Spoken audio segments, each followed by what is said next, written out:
So, as we've been discussing, um, conscious empathy-based living for the good of all is the foundational ability. One has to build others to be really good at change making, which is what's required now, to be able to be a contributor. But once you have that, then you have the need to help everyone else have it.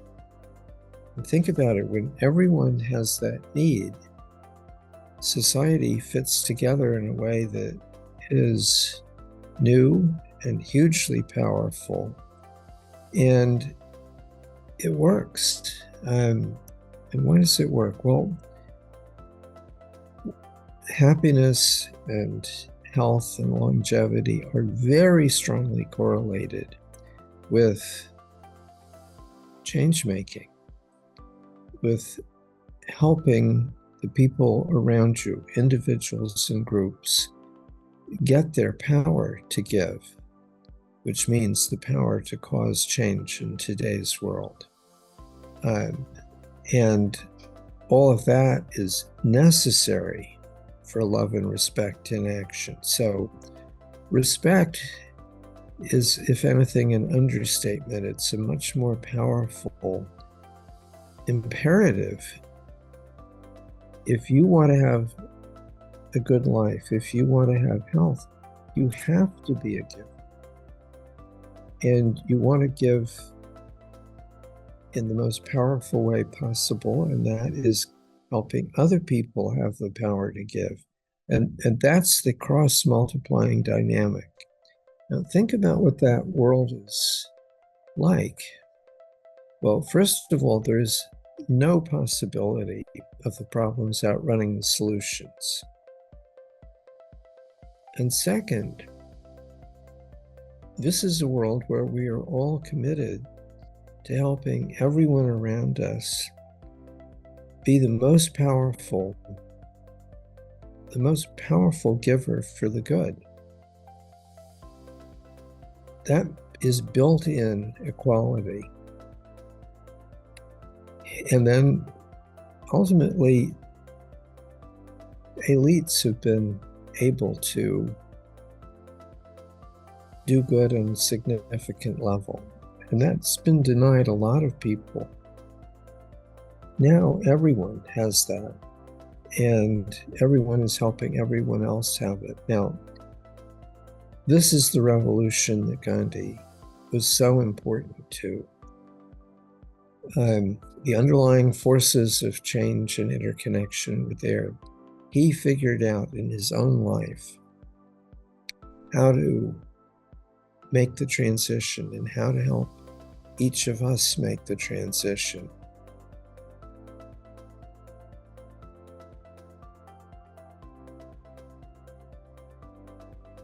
Well, Ashoka is a community of social entrepreneurs, and what characterizes the social entrepreneur is they are committed to a vision. And increasingly, that's what we all will have. We'll have, oh, this could be better. I can see how to make it better. And then you build a team and you change the world. Your world, it could be very local, it could be global, but that's the new paradigm. And all of us have the opportunity to do that.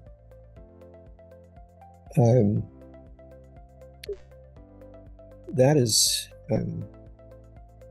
the source of happiness, longevity.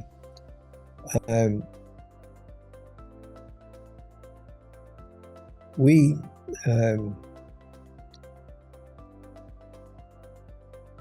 don't focus on the little things.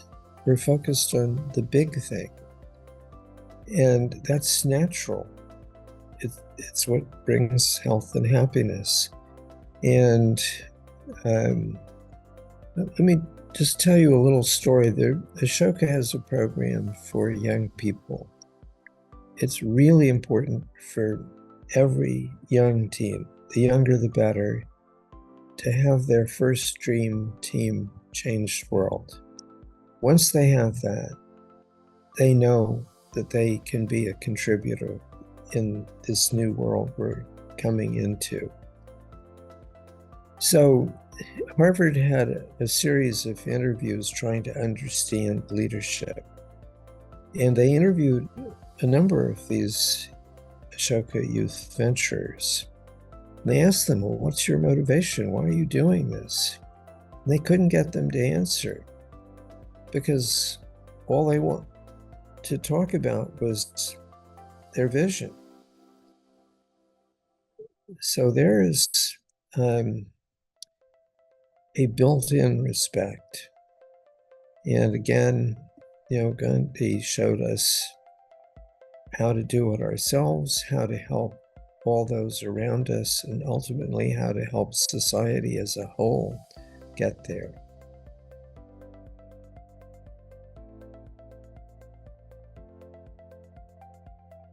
Well, the AYCers play a really central. Youth venture is the entry level,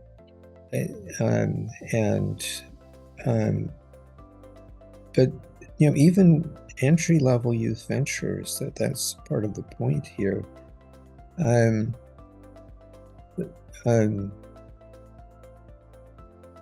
When you figured out that something could be better and you were committed to making that happen, well, why would you be committed? Well, there's nothing that gives you greater happiness.